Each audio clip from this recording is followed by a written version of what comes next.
Astaghfirullah. Assalamualaikum warahmatullahi wabarakatuh.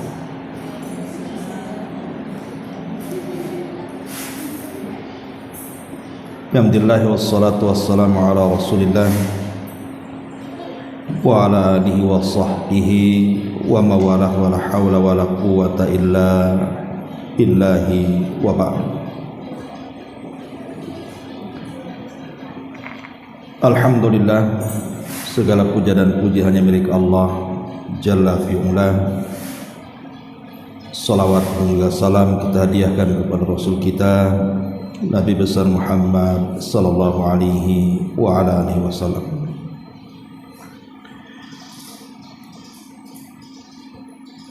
Kita lanjutkan kembali kajian kita, masih membahas tafsir singkat dari Juz Amma, dan kita masuk pada ayat ke-31. A'udzubillahi minasyaitonirrajim. Bismillahirrahmanirrahim. Inna lil muttaqina mafaza hadaiqa wa a'naba wa kawa'iba atraba wa ka'san dihaqa la yasma'una fiha lagwa wa la kidhaba jazaa'an mir rabbika ata'an hisaba.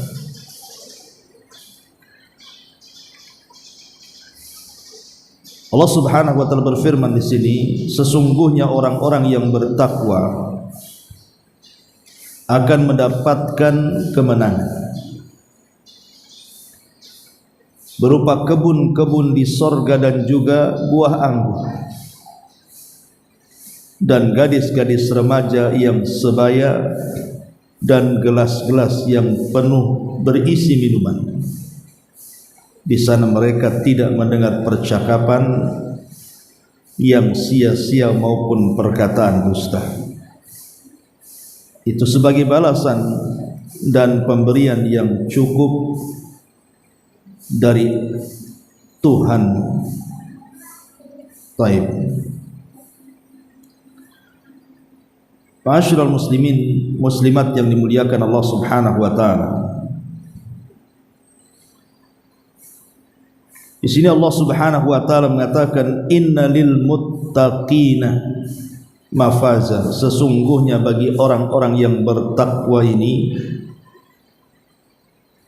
akan mendapatkan keberuntungan. Ma'asyiral muslimat yang dimuliakan Allah Azza wa Jalla, siapa orang-orang yang bertakwa ini? Dan apa makna takwa itu sendiri? Kemudian apa saja yang bisa menyebabkan takwa kita ini meningkat? Dan yang terakhir, apa balasan bagi orang-orang yang bertakwa? Ma'asyiral muslimat yang dimuliakan Allah Subhanahu wa taala, banyak kalangan ulama yang mendefinisikan apa itu takwa. Salah satunya adalah Abdullah ibn Umar radhiyallahu anhuma. Abdullah ibn Umar radhiyallahu anhuma pernah ditanya, apa itu takwa? Maka beliau mengatakan, alla tadunna annaka khairun min ahadin. Alla tadunna annaka khairun min ahadin. Takwa adalah, kata beliau, jangan sampai engkau menyangka bahwa engkau itu lebih baik dibandingkan orang lain. Takwa adalah jangan sampai engkau menyangka bahwa engkau jauh lebih baik dibandingkan orang lain.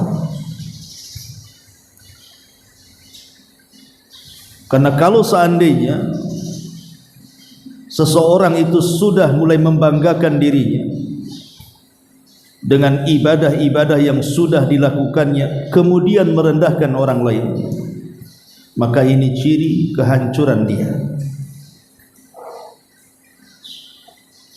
Anas ibn Malik radhiyallahu anhu meriwayatkan sebuah hadis di zaman Nabi sallallahu alaihi wasallam. Ada seorang laki-laki yang luar biasa ibadah, baik puasanya, baik salat malamnya, baik baca Qur'annya, luar biasa.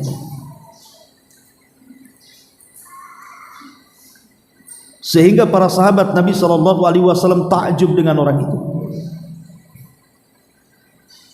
karena keheranan para sahabat kepada sahabat satu itu yang rajin ibadahnya luar biasa itu. Akhirnya kemudian mereka menceritakan perkara itu kepada Nabi SAW.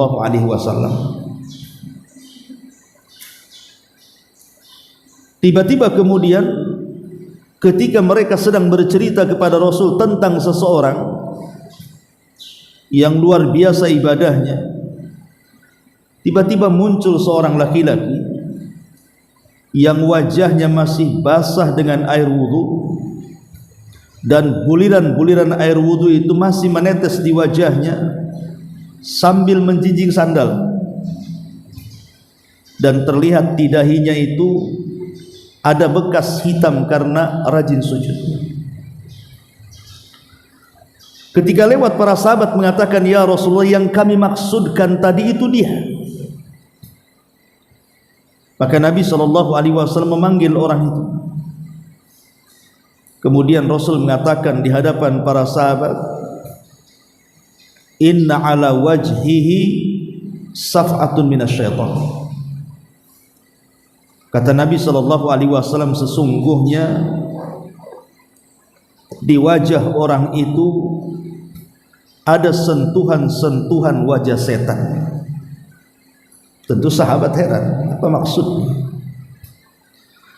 Karena di mata sahabat orang ini rajin ibadah, salatnya, puasanya, baca Qur'annya, sampai banyak para sahabat takjub dengan ibadahnya. Tapi Rasul malah mengatakan sesungguhnya di wajahnya ada sentuhan-sentuhan setan, katanya.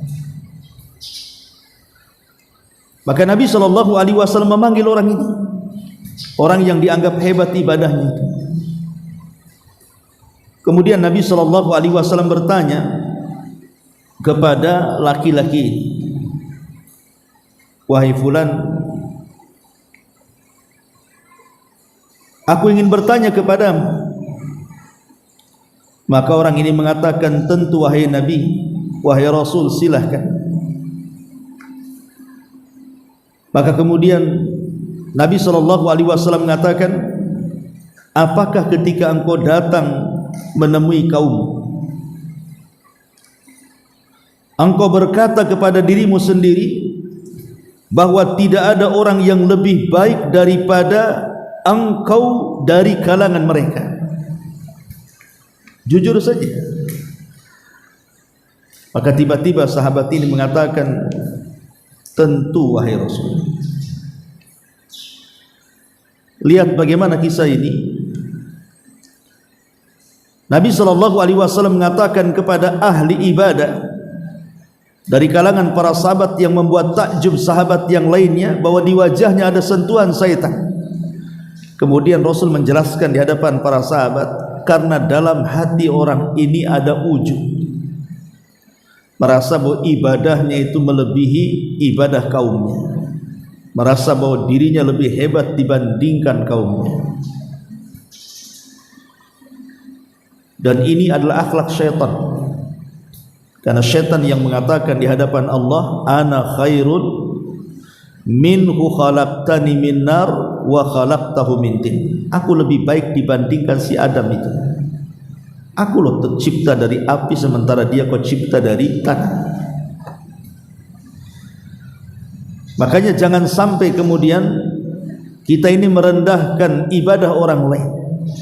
Dan apa faedahnya kita ini melihat, memperhatikan ibadah orang itu apa? Harusnya yang diperhatikan kan ibadah kita, bukan ibadah orang kita perhatikan. Karena belum tentu ibadah yang kita lakukan itu diterima atau tidak. Kenapa sibuk pula kemudian memperhatikan ibadah orang? Makanya Nabi SAW mengatakan, "Idza qala ar-rajulu halakan nas fahuwa ahlakuhum." Fahuwa ahlakuhum. Apabila seseorang berkata, hancurlah manusia, hakikatnya Allah yang menghancurkan dia. Karena kata-kata itu merendahkan orang. Makanya Allah dengan tegas mengatakan, alam tara ilal ladzina yuzakkuna anfusahum balillah yuzakki man yasha wala yadlimuna fatila. Tidakkah engkau melihat orang-orang yang mereka merasa bersih diri mereka, padahal Allah yang membersihkan siapapun yang dikehendakinya. Makanya Nabi SAW sampai mengatakan, thalathun muhlikat, ada 3 perkara yang menghancurkan manusia itu. Pertama, syukhun muta', kekikiran yang diikuti. Wahawan muttaba', hawa nafsu yang dituruti. Wa ijabul mar'i binafsi, dan kekaguman terhadap diri sendiri. Ma'asyiral muslimat yang dimuliakan Allah Subhanahu wa taala, saya teringat dengan perkataan Imam Syafi'i. Bagus sekali kata-kata beliau. Apa kata beliau? Idza anta khifta ala amalikal ujubah, jika engkau takut pada amalanmu tertimpa ujub, kagum terhadap diri sendiri, fangdur ridhan man tatlubu, maka lihatlah ridha siapa yang kita cari. Wa fi ayyi thawabin targhabu, balasan mana yang kamu harap. Wa min ayyi iqabin tarhabu, siksaan mana yang kau takuti. Wa ayyi afiyatin tashkuru, kesehatan mana yang kau syukuri. Wa ayyi bala'in tadhkuru, dan musibah mana yang kau ingat. Fa innaka idza tafakkarta fi wahidati min hadhihi al-hisal saghura fi ainika amaluka. Kata Imam Syafi'i, jika engkau merenungkan salah satu saja dari perkara-perkara ini, niscaya amalmu akan mengecil dalam pandangan kedua matamu. Lihat bagaimana dalamnya perkataan Imam Syafi'i. Jika engkau takut pada amalanmu ada ujub, kekaguman dengan amalannya sendiri, maka lihatlah ridha siapa yang kita cari, balasan mana yang kita harapkan, siksaan mana yang kita takuti, kesehatan mana yang sudah kita syukuri, dan musibah mana yang kita ingat. Ma'asyiral muslimin yang muslimat yang dimuliakan Allah Subhanahu wa taala, ini yang pertama, bahwa takwa adalah jangan pernah merasa kita lebih dibandingkan orang lain dari segi ibadah. Karena menangisnya ahli maksiat karena maksiatnya itu lebih baik dibandingkan bangganya orang bangga dengan segudang ibadahnya. Karena menangisnya orang menangis karena maksiat itu tanda dia bertobat, tapi bangganya dengan bahagianya dan gembiranya dengan ibadahnya sendiri itu bisa menggugurkan amalan. Makanya kenapa para ulama mengatakan, kalau seandainya aku tahu sujudku ini diterima oleh Allah Subhanahu wa taala, itu sudah cukup, besok aku siap mati. Karena Allah Subhanahu wa taala mengatakan, innama yataqabbalullahu minal muttaqin, karena Allah hanya menerima dari hamba-hamba Allah yang bertakwa. Maknanya ketika kita tahu bahwa satu sujud kita diterima oleh Allah, kita sudah dianggap orang yang bertakwa. Ini makna yang pertama dari Abdullah ibn Umar radhiyallahu anhu. Makna yang kedua dari Ali radhiyallahu anhu. Ali radhiyallahu anhu juga ditanya apa itu takwa. Maka beliau mengatakan at-taqwa tarkul israri 'alal ma'siyati wa tarkul ightirari bit ta'ati. Takwa adalah meninggalkan israr. Israr itu terus menerus di atas kemaksiatan kepada Allah Azza wa Jalla, dan meninggalkan berbangga dengan ketaatan. Jadi Ali radhiyallahu mengatakan takwa adalah tarkul israr, tinggalkan dari terus menerusnya kita di atas kemaksiatan. Makanya kenapa Nabi SAW mengatakan wailun lil musirrina alladzina yusirruna ala ma fa'alu wa hum ya'lamun. Celaka bagi orang-orang yang terus-terusan melakukan dosa sementara mereka mengetahui itu dosa. Makanya kenapa Allah Subhanahu wa taala sampai mengatakan walladzina idza fa'alu fahishatan aw zalamu anfusahum dzakarullah fastaghfaru lidzunubihim wa man yaghfiru dzunuba illallah wa lam yusirru ala ma fa'alu wa hum ya'lamun. Dan orang-orang yang apabila mereka melakukan fahisyah, sebuah keburukan, atau zalamu anfusahum, mereka menzalimi diri-diri mereka, zakarullah, mereka langsung ingat Allah, wastaghfaru lidzunubihim, dan langsung istighfar dengan dosa-dosa mereka, karena tidak ada yang bisa mengampuni dosa kecuali Allah. Dan Allah katakan di akhir ayat Al-Imran 135 ini, walam yusirru ala ma fa'al, dan mereka tidak terus-terusan alias berhenti dari apa yang mereka lakukan dari maksiat itu, wahum ya'lamun, dan mereka mengetahui. Inilah sifat-sifat orang yang bertakwa, tidak terus-terusan di atas kemaksiatan dan dia tahu itu maksiat. Karena bagi seorang muslim, maksiat itu diibaratkan orang yang duduk di bawah gunung. Jadi kalau ibu ini duduk di bawah gunung, tiba-tiba ada pengumuman dari BMKG bahwa gunung itu dalam hitungan menit akan meledak, tentu kan ibu was-was, pasti ibu lari.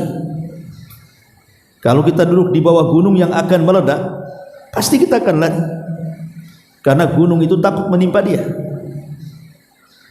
Tetapi orang yang melakukan, atau orang-orang fasik yang melakukan dosa itu, bagi mereka dosa itu ibarat lalat yang menempel di hidung kemudian ditebas, datang lagi, dah biasa bagi dia. Makanya dari sini Ali radhiyallahu anhu mengatakan bahwa takwa itu tinggalkan, jangan terus-menerus di atas kemaksiatan, dan jangan bangga dengan ketaatan. Ini juga bagian daripada makna takwa dari Ali radhiyallahu anhu. Ma'asyiral muslimat yang dimuliakan Allah Subhanahu wa taala, ada juga yang memberikan definisi takwa ini. Di antaranya adalah masih perkataan Ali radhiyallahu anhu, takwa adalah al-khaufu minal jalil wal amalu bitanzil wal qana'atu bil qalil wal isti'dadu liyaumir rahim. Takwa adalah seseorang menanamkan rasa takut kepada Allah. Al-khaufu minal jalil, menanamkan perasaan takut kepada Allah Azza wa Jalla. Wal amalu bitanzil, dan yang kedua berusaha mengamalkan apapun yang diturunkan dari syariat, baik berupa perintah ataupun menjauhi larangan. Kemudian wal qana'atu bil qalil, merasa cukup dari pemberian Allah walaupun sedikit. Qana'ah. Wal isti'dad li yaumir rahim, dan dia pun persiapan untuk hari setelah kematian. Itulah takwa. Jadi Ali radhiyallahu an mendefinisikan makna lain, takwa adalah takut kepada Allah, beramal dengan wahyu, qanaah dengan yang sedikit, dan persiapan untuk bekal kematian. Inilah 4 kata, kalau terkumpul pada diri kita berarti kita sudah bertakwa. Takut dengan Allah Azza wa Jalla. Karena begini ikhwatu fiddin, ibu-ibu yang muliakan Allah Azza wa Jalla, termasuk keburukan yang sangat buruk adalah ketika pandangan manusia kepada kita itu lebih mulia dibandingkan pandangan Allah kepada kita. Ini buruknya akhlak kita di sini. Ketika pandangan manusia lebih mulia dibandingkan pandangan Allah kepada kita. Apa maksudnya? Ketika seseorang bermaksiat kepada Allah Subhanahu wa taala, dia malu kalau seandainya ada manusia yang melihatnya. Saya ulang, ketika seseorang itu bermaksiat kepada Allah Azza wa Jalla, dia malu kalau seandainya ada orang yang melihatnya. Tetapi dia tidak malu ketika bermaksiat kepada Allah yang tidak ada yang tahu kecuali dia dengan Allah saja. Makanya kenapa Allah Subhanahu wa taala lewat lisan Rasulnya mengatakan bahwa ada orang-orang yang menghadap kepada Allah itu dengan membawa pahala sebesar gunung Tihama. Faja'alaha haba'an mansura, tapi Allah hancurkan semua amalan. Kenapa alasannya? Karena idza khalau bimaharimillahi intahaquha. Karena kalau dia sedang bersendirian antara dia dengan Allah, di hadapannya ada keharaman, dia pun melakukan keharaman. Itu namanya al-jaza min jinsil amal. Ketika dia malu maksiatnya dilihat manusia, tapi tidak malu maksiatnya dilihat Allah, maka sebagai balasannya semua pahalanya digugurkan. Alhamdulillah. Ya. Maka kalau seandainya kemudian pandangan manusia lebih mulia dibandingkan pandangan Allah, artinya orang ini enggak punya takut kepada Allah. Harusnya kan sebaliknya, kita lebih takut kepada Allah dibandingkan kepada manusia. Jadi kalau ada orang masih meyakini bahwa pandangan manusia lebih mulia dibandingkan pandangan Allah, berarti dipertanyakan takwanya. Karena hakikatnya dia belum takut kepada Allah kan. Kemudian yang kedua, wal amalu bitanzil, beramal dengan wahyu. Apapun yang wahyu perintahkan, laksanakan. Apapun yang wahyu larang, tinggalkan. Apapun yang wahyu haramkan, tinggalkan. Apapun yang wahyu halalkan, nikmati, selesai. Menjalankan perintah, menjauhi larangan, meninggalkan yang diharamkan, menikmati yang dihalalkan, itulah takwa. Simple. Ya. Kemudian yang ketiga, wal qana'atu bil qalil. Qana'ah bil qalil itu artinya merasa redha dengan pemberian Allah Azza wa Jalla. Mau diberikan banyak, alhamdulillah. Alhamdulillahilladzi bi ni'matihi tatimmus shalihat. Mau diberikan sedikit juga, alhamdulillah ala kulli hal. Jadi dia senantiasa lisannya memuji Allah Subhanahu wa taala, karena Allah akan senantiasa dipuji walaupun saat dia senang ataupun susah. Itulah orang qanaah itu. Dia akan terus memuji Allah dalam kondisi apapun, karena dia yakin bahwa ketika Allah Subhanahu wa taala memberikan rizki kepada dia itu, Allah sudah berikan rizki seadil mungkin, dan di balik pemberian itu ada hikmah yang kita tidak tahu. Ada maslahat yang kita tidak tahu di situ. Kenapa Allah tidak memberikan kekayaan yang lebih kepada kita? Dan kenapa pula Allah Subhanahu wa taala tidak menjadikan orang kaya itu fakir? Boleh jadi ada yang Allah sembunyikan yang kadang-kadang kita tidak tahu. Wa asa an takrahu syai'an wa huwa khairul lakum. Terkadang apa yang kita anggap jelek itu baik pula di hadapan Allah. Dan yang terakhir, wal isti'dadu birrahil, kata Ali, persiapan untuk hari sebelum kematian kita. Itulah orang cerdas. Al-kayyisu man dana nafsah wa amila lima ba'dal maut. Orang cerdas itu orang yang selalu introspeksi dan selalu mempersiapkan untuk bekal setelah kematian. Ini makna takwa yang ketiga dari Amirul Mukminin Ali ibn Abi Thalib radhiyallahu anhu.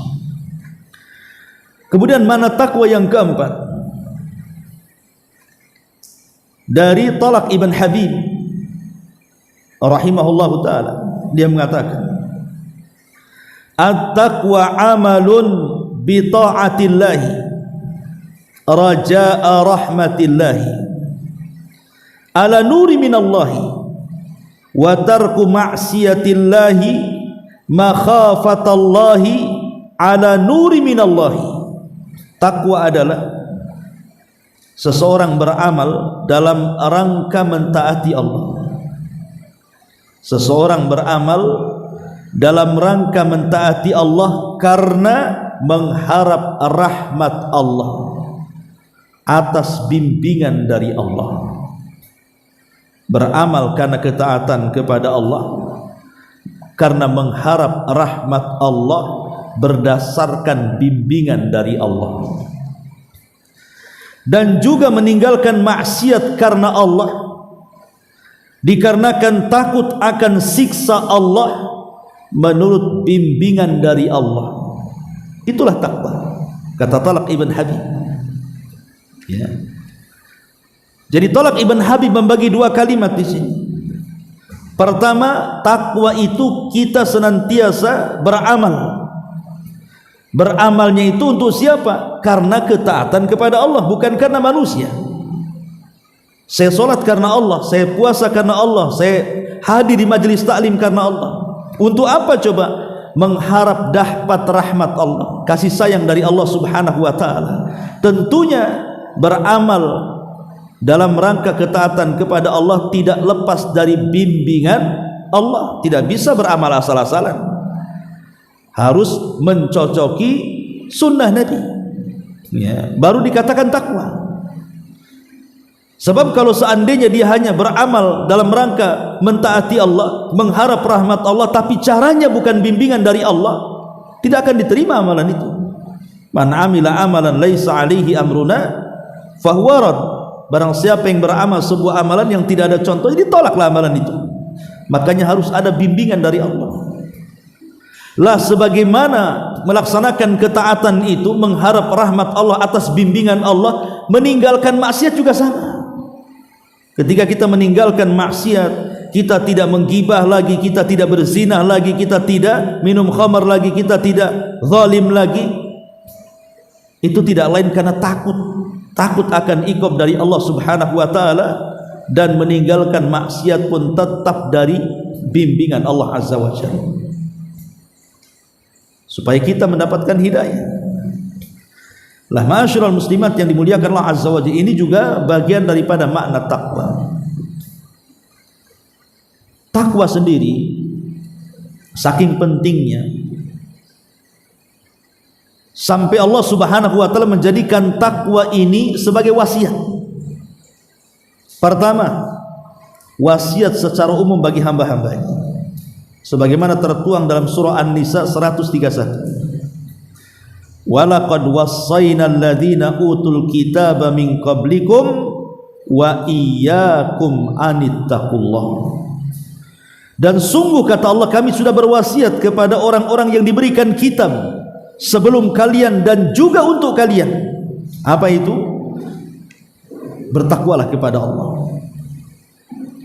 Yang kedua, bahwa wasiat takwa ini dikhususkan bukan hanya kepada seluruh hamba, tapi dikhususkan oleh Allah kepada orang-orang yang beriman, sebagaimana tertuang dalam surah Al-Imran ayat 102. ya ayyuhalladzina amanu taqullaha haqqa tuqatih wa la tamutunna illa wa antum muslimun. Wahai orang-orang yang beriman, bertakwalah kalian kepada dengan sebenar-benar takwa, dan jangan mati kecuali kalian menjadi seorang muslim. Bahkan bukan hanya Allah yang berwasiat, Rasul pun selalu berwasiat dengan takwa ini. Hadis yang pernah kita bahas dalam kitab Arba'in Nawawi, hadis Abi Dzar, di mana Rasul mengatakan apa? Ittaqillaha haitsuma kunta wa atbi'is sayyi'atal hasanata tamhuha wa khaliqin nas bi khuluqin hasan. Bertakwalah kepada Allah dimanapun kalian berada. Dan kebiasaan Rasul itu kalau mengirim pasukan, maka wasiat pertama kepada pasukan perang itu, bertakwalah kalian kepada Allah. Bahkan Umar bin Khattab radhiyallahu an menulis surat kepada putranya Abdullah bin Umar radhiyallahu anhuma. Di antara isi suratnya, amma ba'du fa inni usika bi taqwallah. Adapun setelah itu, kata Umar, ingat wahai putraku, maksudnya Abdullah bin Umar, kuwasiatkan engkau untuk senantiasa bertakwa kepada Allah Azza wa Jalla. Bahkan yang lebih hebat lagi adalah Umar bin Abdul Aziz rahimahullahu ta'ala. Saat detik-detik wafatnya, datang kawannya namanya Maslamah ibn Abdul Malik. Maslamah ibn Abdul Malik hadir di samping Umar bin Abdul Aziz yang ketika itu sedang sakaratul maut, sedang nazar.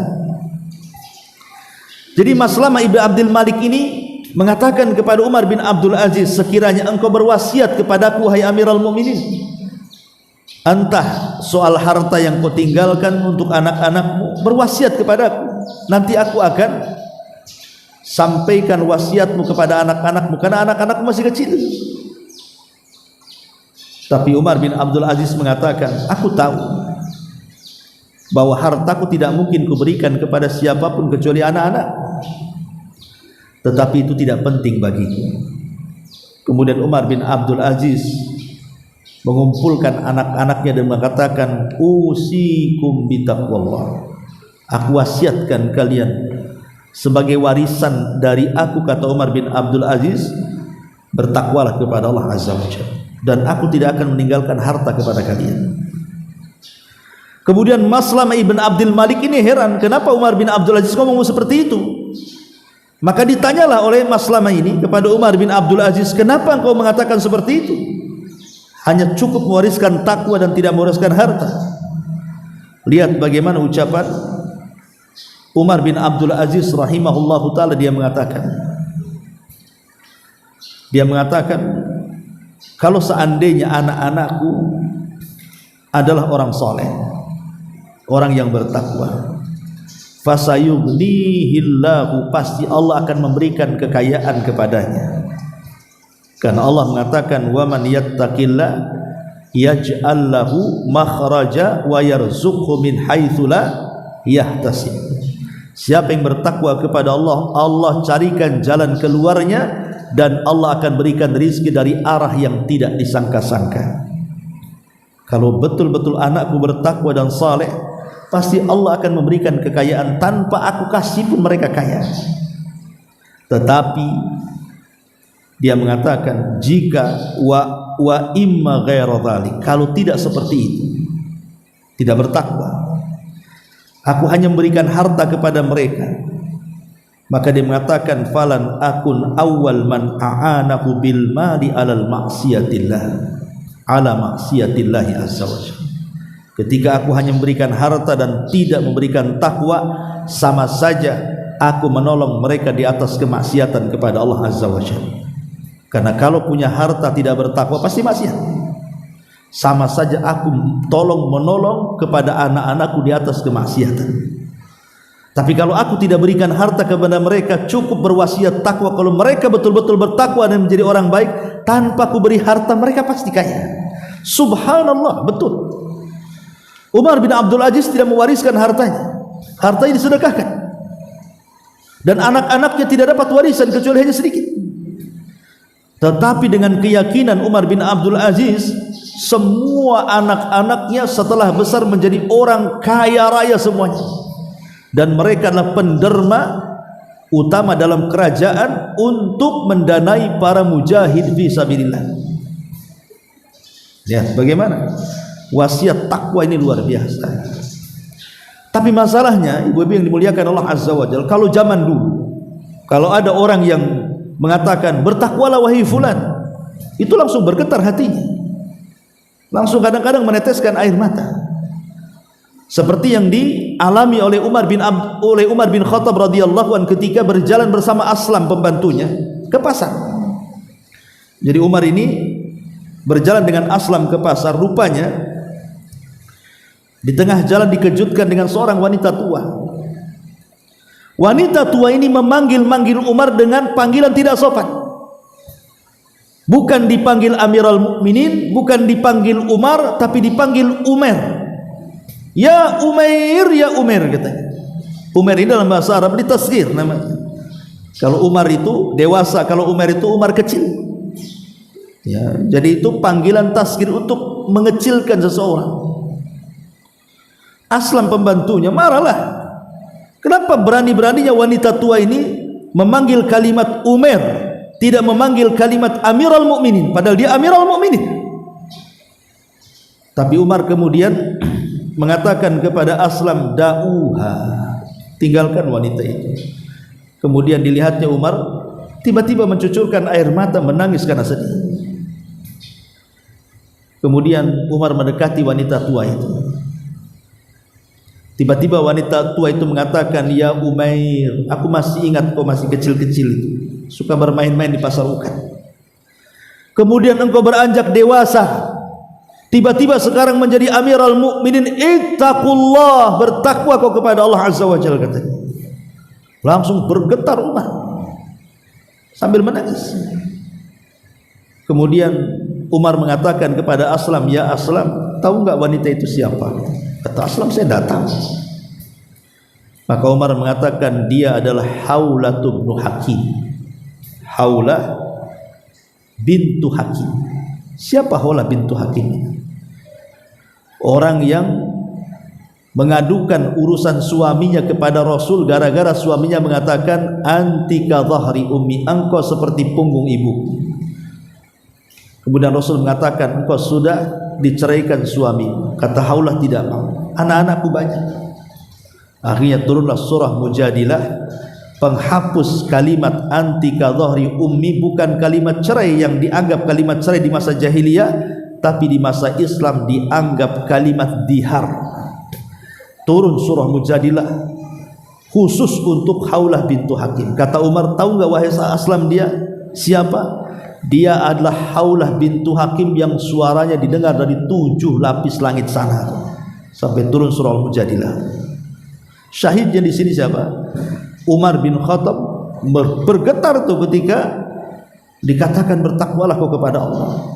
Tapi orang sekarang mana lagi ibu-ibu bertakwalah bu, ya biasa aja, nggak ada getar-getarnya. Kenapa? Karena hati kita sudah keras masalahnya. Mau dinasihati apapun malah kita marah yang nasihati, kayak kau aja yang paling alim katanya. Bukan berterima kasih dinasihati. Makanya kenapa setiap Jumat itu loh bapak-bapak itu senantiasa dinasihati dengan takwa, karena di antara rukun Jumat itu adalah mengucapkan kalimat takwa. Seorang khatib kalau dia menjadi khatib Jumat, maka di antara rukun Jumat itu mengingatkan soal takwa di permulaan khutbah itu setiap Jumat. Makanya sebagian ulama mengatakan seseorang suami atau seorang laki-laki dianggap gagal dia melaksanakan Jumat itu kalau keluar tidak menambah takwanya, karena setiap Jumat dikasih tahu bertakwa terus tuh. Ya. Itulah ma'asyiral muslimat yang dimuliakan Allah Azza wa Jalla. Makanya kita perlu tahu apa sih yang bisa mendorong kita ini supaya bisa atau menjadi orang yang bertakwa itu, apa pendorongnya? Ma'asyiral muslimat yang dimuliakan Allah Azza wa Jalla. Yang pertama, khauful iqab al-ukhrawi. Tanamkan perasaan takut akan siksa di akhirat. sering membaca ayat-ayat azab, macam mana Allah mengazab orang-orang ahli maksiat di neraka. Bacalah hadis-hadis tentang bagaimana ngerinya neraka supaya kita makin takut. Ya. Kemudian yang kedua, bukan hanya takut akan iqab di akhirat, takut juga akan iqab di dunia. Karena ada dosa-dosa itu yang Allah Subhanahu wa taala segerakan azabnya di dunia sebelum akhirat.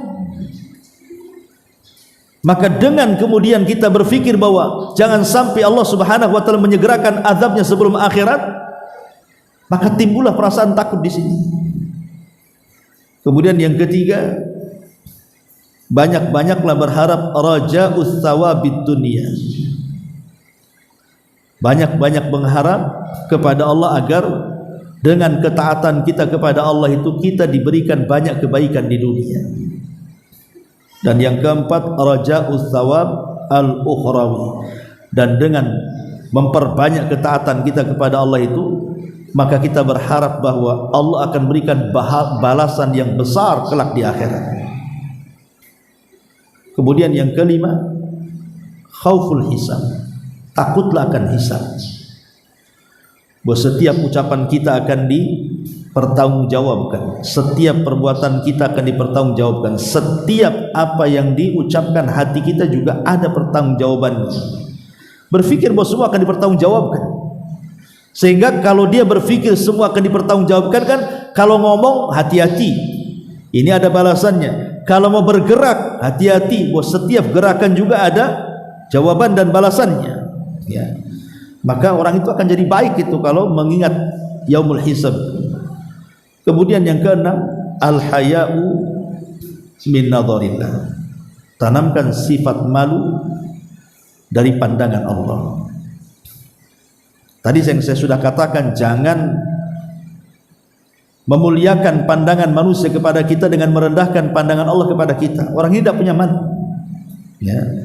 Kalau orang punya malu baik bersendirian ataupun di tengah halayak ramai, pasti tidak akan maksiat dia.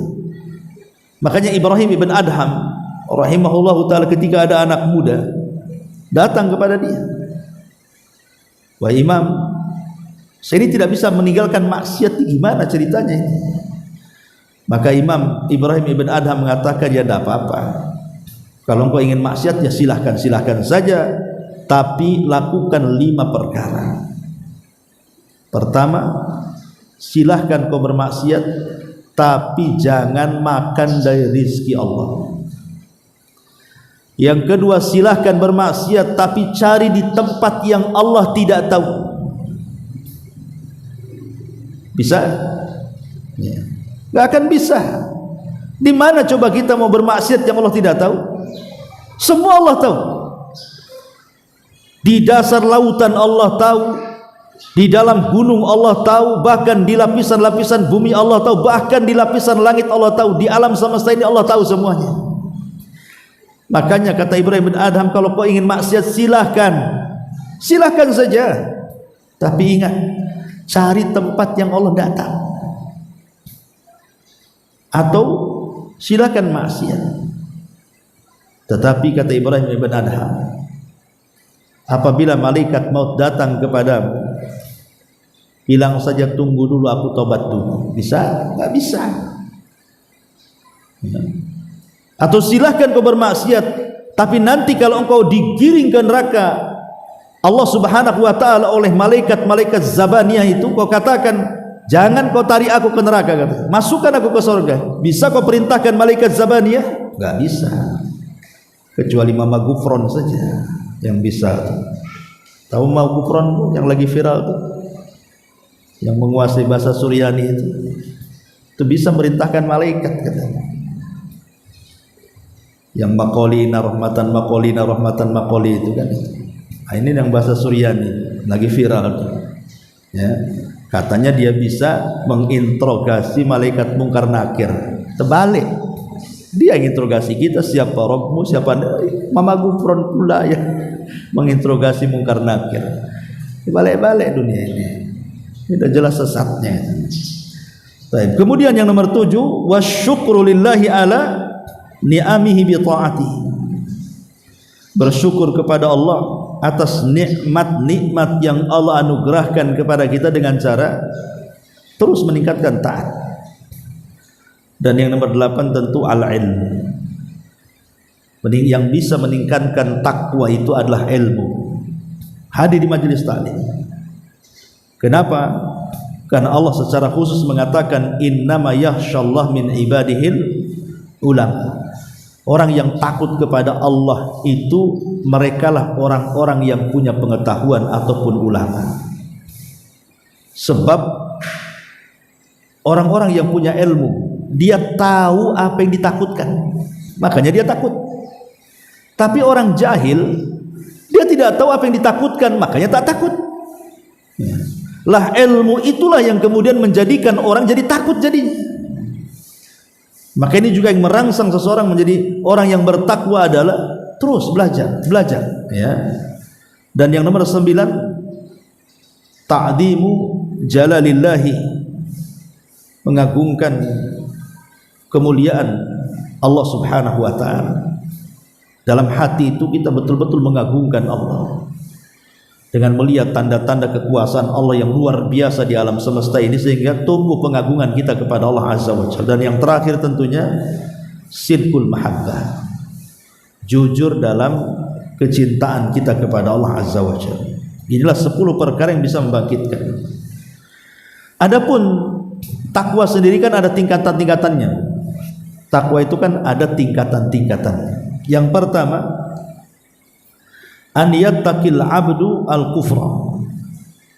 Seorang hamba takut terjerumus kepada kekafiran. Tentu tidak lain ini untuk menjaga keyakinan Islam. Ya, jangan sampai kita ini menjadi orang kafir, menjadi orang murtad, menjadi orang musyrik. Maka kalau terbentik dalam hati ibu, jangan sampai saya kufur.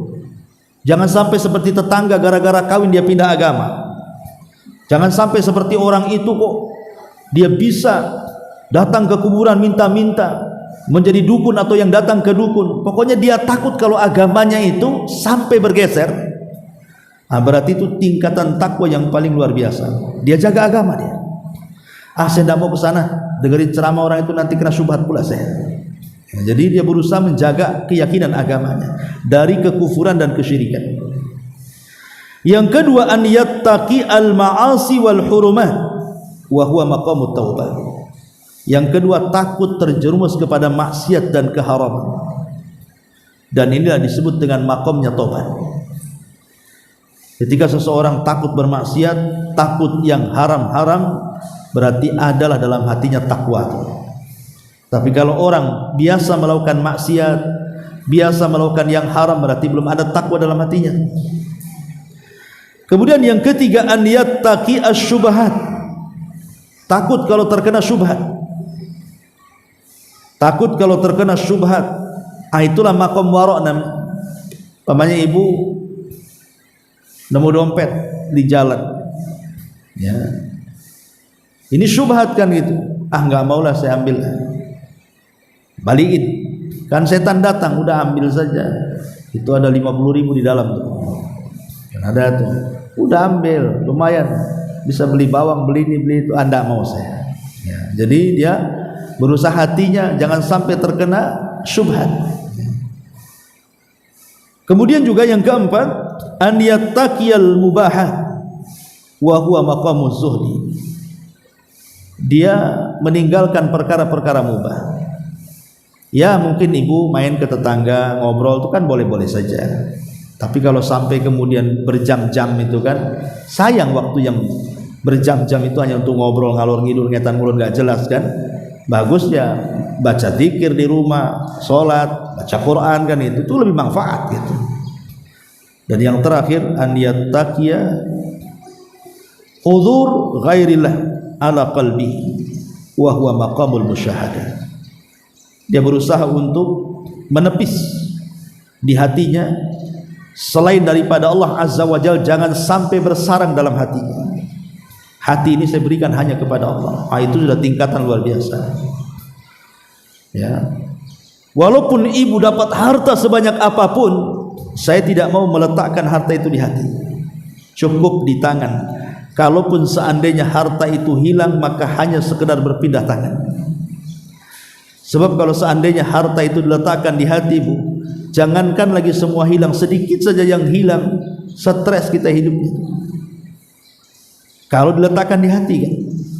Tapi kalau hati ibu kosongkan hanya kepada Allah, yang lain itu di luar daripada hati, mau satu dunia hilang sekalipun dia tidak akan sedih. Nah, itulah ketakwaan yang sesungguhnya, dan itulah tingkatan-tingkatan takwa yang disebutkan para ulama. Ma'asyiral muslimat yang dimuliakan Allah Azza wa Jalla, adapun takwa itu sendiri ataupun jalan menuju takwa itu sendiri, ada 5 perkara yang harus ibu pahami. Yang pertama, antuhibba Allah aktsar min ayyi syai'. Antuhibba Allah aktsar min ayyi syai'. Ibu harus lebih mencintai Allah lebih banyak dibandingkan selainnya. Cintai Allah melebihi segalanya. Karena kita belum, kadang-kadang kita ini kan lebih mencintai yang lainnya dibandingkan Allah kan. Contohlah ibu sedang ngobrol dengan kawan, datang waktu zuhur. Ini obrolan belum selesai kan, masih nyambung-nyambung nih. Terkadang ibu kan kasih keasikan ngomong, nggak peduli itu waktu zuhur itu. Nantilah kan waktu zuhur sampai asar masih lama. Gitu kan. Ini kan lebih mencintai kawan-kawan ngobrolnya dibandingkan Allah. Itu namanya seperti itu. Nah, itu masih sering di masyarakat seperti itu kan. Makanya orang yang bertakwa itu jalannya adalah ketika dia lebih mencintai Allah dibandingkan yang lainnya. Itulah jalan terbesar menjadi orang yang bertakwa. Yang kedua, antas tash'ira muraqabatallahi daiman. Engkau terus merasakan bahwa setiap ucapan, gerakan, tingkah laku kita itu terus dipantau dan dilihat Allah, dan tertanam terus.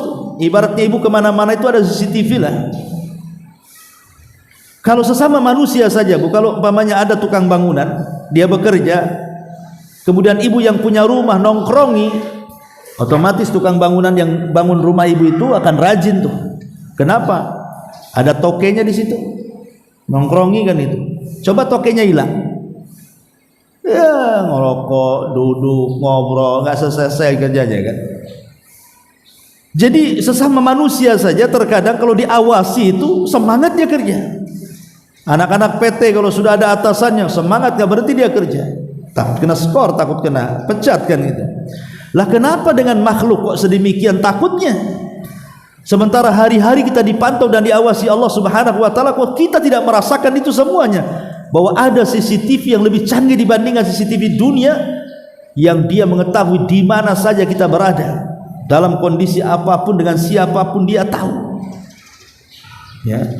Kemudian yang ketiga, anta'lama akibatal ma'asi, agar tahu bahwa setiap maksiat yang kita lakukan itu ada akibatnya, baik di dunia ataupun di akhirat. Semua ada akibatnya. Makanya ketika Nabi SAW menasihati orang-orang muhajirin, apa kata Rasul? Ya ma'syaral muhajirin, khamsun idzabtulitum bihinna wa a'udzu billahi an tudrikuhun. Muhajirin, ingat, jangan sampai kalian tertimpa 5 perkara. Kalau sampai tertimpa 5 perkara, a'udzubillah, aku berlindung kepada Allah.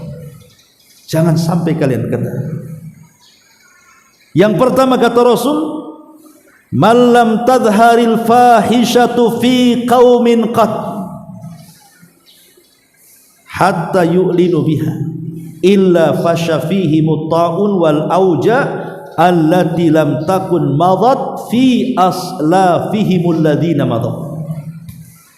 Ketika sebuah fahisyah, maksudnya perzinahan dan yang semacamnya dari LGBT-nya lah, itu sudah terang-terangan dilakukan, maka apa yang terjadi kecuali Allah akan timpakan kepada mereka penyakit taun dan penyakit-penyakit selain taun yang belum pernah terjangkit di zaman kalian. Bayangkan di zaman Nabi nggak ada penyakit ini, tapi di zaman kelak ketika maksiat zina terang-terangan akan ditimpakan kepada mereka, menunjukkan bahwa setiap maksiat itu pasti ada akibatnya. Akibatnya apa? Ya tadi, menularnya penyakit, berbagai macam penyakit kan. Kita lihat hari ini penyakit AIDS lah, sampai hari ini ada obatnya, belum ditemukan, padahal kita menyaksikan bagaimana pertemuan orang-orang cerdas, profesor, dokter, penemu dan begitu seterusnya. Mereka berusaha loh mencari obat penangkal AIDS ini. Berusaha mereka kan.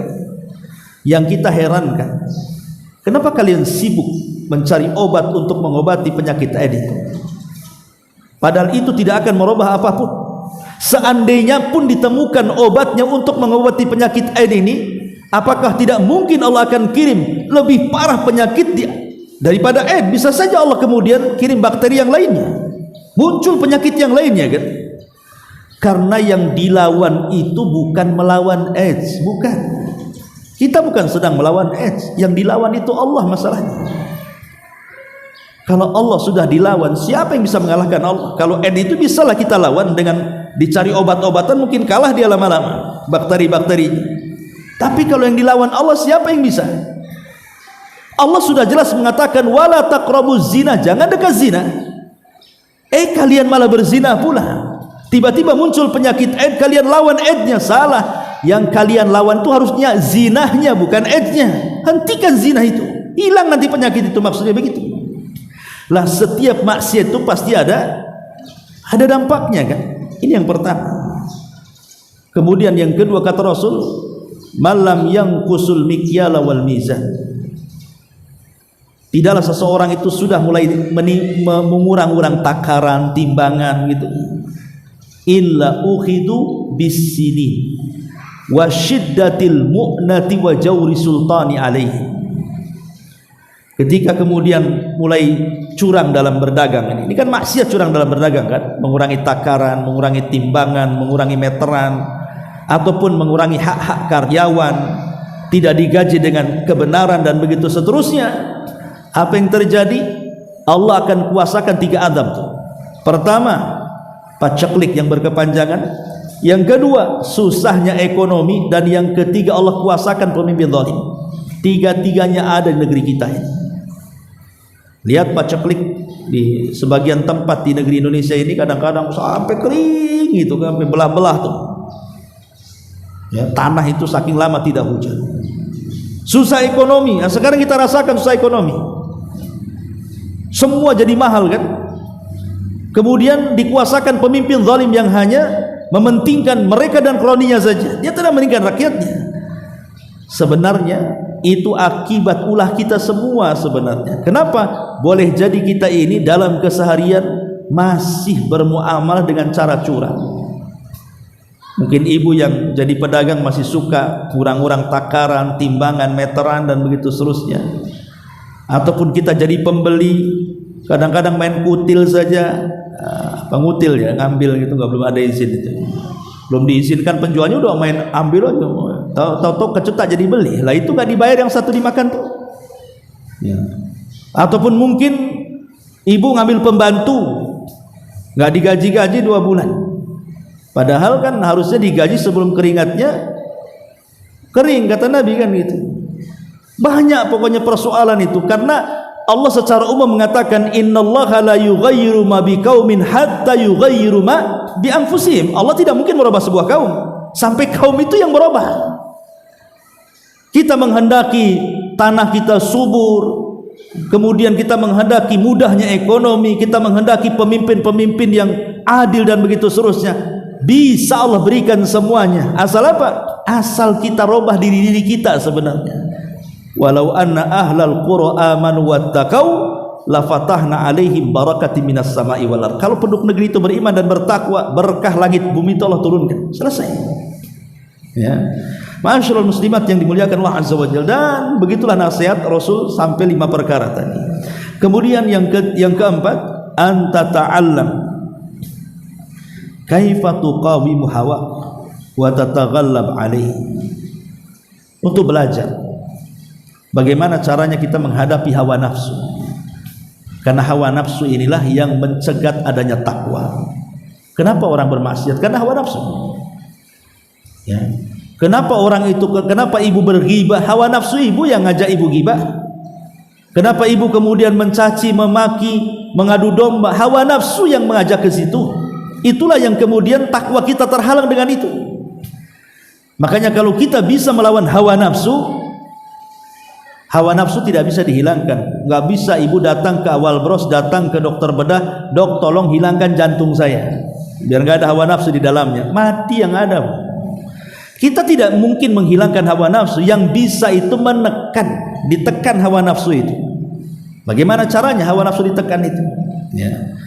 Nah, kemudian yang kelima, antudrika makayid asyaitan. Kenali jerat-jerat langkah setan itu seperti apa. Kalau ingin menjadi hamba yang bertakwa, kenali langkah-langkah setan itu kayak apa. Karena setan itu kan menggoda manusia bagaimana menjadi orang itu. Yang pertama nih, dibuatnya orang itu kufur, musyrik, ya. Di bawahnya kemudian kalau tidak bisa dibuatnya bid'ah, kalau tidak bisa dibuatnya maksiat, kalau tidak bisa dibuatnya dia sibuk dengan perkara-perkara yang tidak ada faedahnya, dan begitu seterusnya. Langkah-langkah setan itu kan harus dipahami, supaya kalau kita tahu langkah-langkah setan, kita tidak akan mengikuti langkahnya. Wala tattabi'u khutuwati syaitan, jangan kalian ikut langkah-langkah setan, karena setan itu aduwwu mubin, musuhmu yang nyata, ya. Lah di sini Allah Subhanahu wa taala mengatakan innalil muttaqina mafaza. Inilah orang-orang yang bertakwa, mereka akan diberikan mafaza, keberuntungan. Apa keberuntungannya? Hadaiqa wa a'naba wa kawaiba atraba wa ka'san dihaqa la yasma'una fiha lagwa wala kidzaba jazaa'an min rabbika ata'an hisaba. Keberuntungannya, mereka akan diberikan kebun-kebun dan buah-buah anggur, dan gadis-gadis remaja yang sebaya, dan gelas-gelas yang penuh berisi minuman yang enak-enak. Di sana mereka tidak mendengar percakapan yang sia-sia maupun perkataan dusta. Itulah sebagai balasan dan pemberian yang cukup banyak dari Tuhannya. Ma'asyiral muslimat yang dimuliakan Allah Azza wa Jalla, di sini Allah ingin menjelaskan kepada kita bahwa ada balasan besar bagi orang-orang yang bertakwa di akhirat. Yang pertama, balasan besar yang Allah sudah siapkan di akhirat itu al-istiqbal al-hafil yaumal qiyamah. Bahwa orang-orang yang bertakwa kelak pada hari kiamat itu mereka akan menjadi tamu-tamu Allah. Mereka akan menjadi tamu-tamu Allah. Yauma nahsyurul muttaqina ila rahmani wafda. Dan kami akan kumpulkan pada hari itu orang-orang yang bertakwa menuju Allah sebagai wafda, sebagai tamu-tamunya. Mereka akan disediakan kendaraan-kendaraan yang mewah-mewah, disaksikan orang ramai cemburu dengan kendaraan itu, saking indahnya. Mereka akan dinaikkan kendaraan-kendaraan itu. Ketika orang lagi kepanasan, yang satu tersiksa, yang satu teradab, dia pula enak naik kendaraan itu, menjadi tamu-tamu Allah Azza wa Jalla. Yang kedua, sorga. Balasan bagi orang yang bertakwa, apalagi kalau bukan sorga. Sebagaimana di sini ayat ini yang kita baca ini, ya, di mana Allah Subhanahu wa taala menyediakan sorga yang luar biasa, dari kebun-kebunnya yang indah, dari buah-buahnya yang lezat, dari gadis-gadisnya. Ibu nanti kan jadi gadis semuanya, nggak ada kayak muka-muka ibu-ibu di sorga itu, nggak ada. Apalagi yang sudah tua-tua di dunia, nggak ada di sorga itu. Karena di sorga itu usia ibu berkisar 32 sampai 33 tahun saja. Sekitar itu umur penduduk sorga itu. Segitu ya, nggak naik-naik. Ya nggak turun, ya nggak naik. Segitu saja. Kalau di dunia kan tidak. Tahun depan sudah naik lagi angka kita. Kaca udah mau dipecahkan aja, udah mulai keriput kan gitu. Tapi di sorga kan nggak seperti itu. Ya, akan jadi gadis-gadis remaja yang sebaya. Belum lagi gelas-gelas yang penuh dengan minuman-minuman lezat, dari minuman anggurnya, dari susunya, dari madunya, dari air bersihnya, dan begitu seterusnya. dan mereka tidak mendengar percakapan yang sia-sia. Di dunia ini Bu, telinga kita ini kadang-kadang mendengar hal yang menyakitkan hati. Bentar-bentar ada ngomongin kita, sakit hati kita. Bentar-bentar ada yang gibah kita, sakit lagi hati kita. Lama-lama stroke kan gitu. Karena asih digibahin, dijelekin, ada saja orang itu yang tidak suka dengan kita. Itu di dunia, di sorga nggak ada. Nggak ada orang yang bergibah, nggak ada orang yang menjelek-jelekan, mengadu domba, nggak ada di sorga itu. Makanya tidak akan mendengar percakapan yang sia-sia maupun perkataan dusta, itu tidak ada. Yang ngeprank, yang apa, tidak ada di sorga itu. Ya. Dan itu balasan yang besar dari Allah Subhanahu wa Ta'ala. Kemudian yang ketiga, dijauhkan dari neraka. Sebagaimana disebutkan dalam surah Al-Lail ayat 17, wa sayujannabuhal atqa, dan sungguh kami akan jauhkan orang-orang yang bertakwa itu dari api neraka. Kemudian yang keempat, al-falahu fid dunya wal akhirah, diberikan keberuntungan yang luar biasa di dunia dan di akhirat. Kemudian yang kelima, takfirus sayyi'at, semua dosa-dosanya akan diampuni. Wa man yattaqillah yukaffir anhu sayyi'atihi, dalam surah At-Talaq ayat 5, barang siapa yang bertakwa kepada Allah, Allah hapuskan kesalahannya. Dan yang keenam, tahqiqu ma'iyatillah, dia akan mendapatkan kebersamaan Allah di dunia, dalam kubur, sampai kepada akhirat. Allah akan senantiasa bersamanya. Dan tentu dia akan mendapatkan ketenangan baik di dunia ataupun di akhirat. Orang yang bertakwa di akhirat sudah jelaslah, di dunia dia akan tenang karena dia punya Allah Subhanahu wa Ta'ala. Wallahu a'lam bishawab. Ini penjabaran sedikit dari surah An-Naba. Baik, sebelum saya tutup, silakan kalau ada yang bertanya.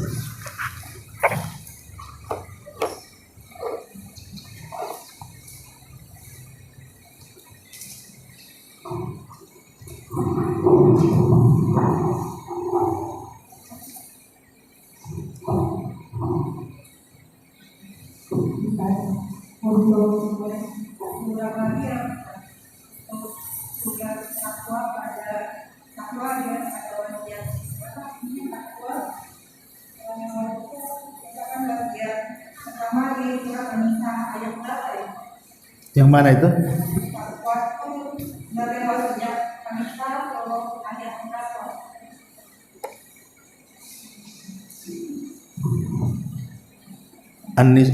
Yang mana itu? Yang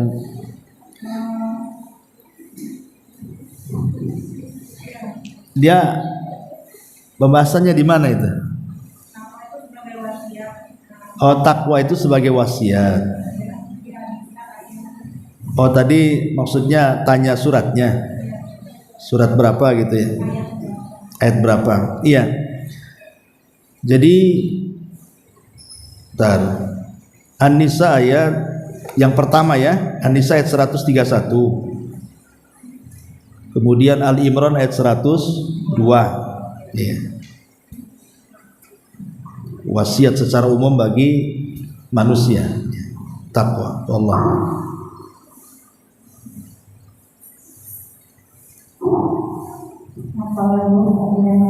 Karena hanya ayat lain boleh baca. Itu pernah mendapatkan di ayat 90 itu mengatakan doa main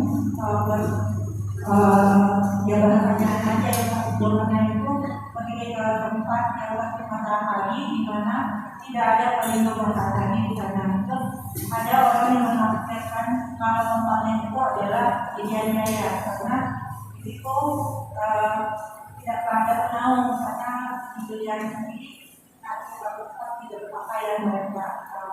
Apakah kita bisa menanam hasil atau menghasil tidak berhasil? Tidak, Zulkarnain itu kan dia safar ke tiga arah. Dalam Quran kan cuma ke tiga arah saja. Salah satunya dia mengarah ke tempat di mana di situ ada manusia yang telanjang, tidak punya rumah, tidak punya pakaian, mereka hanya sembunyi saja di lubang-lubang kan gitu. Iya. Sebagian para ulama mengatakan, itulah memang ada manusia-manusia seperti itu, belum sampai kepada mereka tentang peradaban. Ya seperti orang-orang primitif lah kan gitu ya. orang-orang yang di dalam hutan itu kadang-kadang kan karena belum sampai peradaban kepada mereka, terkadang mereka nggak pakai baju, pakai koteka atau pakai apa kan begitu ya. Nah itu maksudnya Zulkarnain sampai kepada kaum yang seperti itu, kaum yang belum sampai peradaban kepada mereka. Dan Zulkarnain mengajarkan peradaban kepada mereka karena salah satu tugas Zulkarnain itu adalah memberikan kepada seluruh manusia dari arah yang dia ambil tempuh untuk berdakwah itu sebuah kebaikan, terutama mengajak manusia ke dalam tauhid. Satu-satunya raja yang tidak pernah duduk di singgasana itu ya Zulkarnain itu. Karena dia sibuk tuh, kata Abdullah ibn Abbas radhiyallahu anhu, dia itu melakukan perjalanan itu sampai 500 tahun ketiga arah itu. Ya, dan mendakwakan tauhid.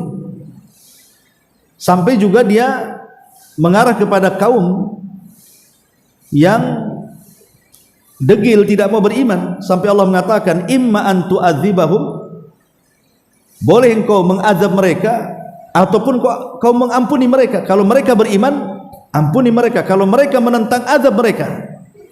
Jadi Zulkarnain tegas antara beriman selamat, tidak beriman tidak selamat. Dalam Islam itu kan ada 3, beriman, perang, jizyah, bayar upeti gitu. Kalau Sulaiman enggak, beriman selamat, kalau tak beriman tak selamat kalian, gitu modelnya. Lah Zulkarnain sendiri itu kan Islam karena dakwahnya Nabi Ibrahim. Bahkan dia pernah tawaf bersama Ibrahim dan juga Ismail di Ka'bah. Jadi Zulkarnain itu masuk Islam karena wasilah Nabi Ibrahim alaihi salatu wassalam yang mendakwahkan dia sehingga menjadi raja yang beriman. Begitu fatwa daripada Syekh Shalih Ibnu Utsaimin rahimahullahu taala ketika ditanya dalam fatwanya Nur al-Darbi tentang sejarah Zulkarnain itu. Jadi dia masuk Islam di tangan Ibrahim dan sempat tawaf keliling Ka'bah, kemudian dia keliling dunia sampai terakhir ke arah munculnya Ya'juj dan Ma'juj. Dia mendapatkan satu kaum yang tidak dapat dipahami bahasanya kecuali mendatangkan 10 penerjemah. 10 penerjemah itu dengan 10 bahasa. Ya, umpamanya dari bahasa Sunda ke Jawakan, dari bahasa Jawa ke Padangkan, dari bahasa Padang ke Melayukan, terus sampai 10 bahasa baru oh iya paham kata Zulkarnain maunya apa. Rupanya orang itu mengatakan bahwa ada Ya'juj dan Ma'juj yang selalu datang mengacau mereka, membunuh mereka, mengambil penghasilan mereka. Mereka minta agar antara mereka dan Ya'juj Ma'juj itu dibentengi. Ya, kemudian saking semangatnya mereka mengatakan, baik kami akan berikan upah, yang penting kami tidak diganggu. Kata Zulkarnain, tidak perlu, aku sudah kaya, ngapain pula upah-upah, kau sediakan besi saja, nanti kita garap sama-sama katanya. Akhirnya dibuatlah benteng. Wallahu alam. Adapun yang tadi kemudian Zulkarnain mendapatkan sebuah kaum yang tidak berpakaian dan begitu seterusnya, yaitu kita hanya melihat dohir daripada ayat bahwa Zulkarnain masuk ke daerah yang belum sampai peradaban kepada mereka. Ya kita katakan orang-orang primitif lah gitu. Dakwahnya sampai ke situ. Wallahu a'lam.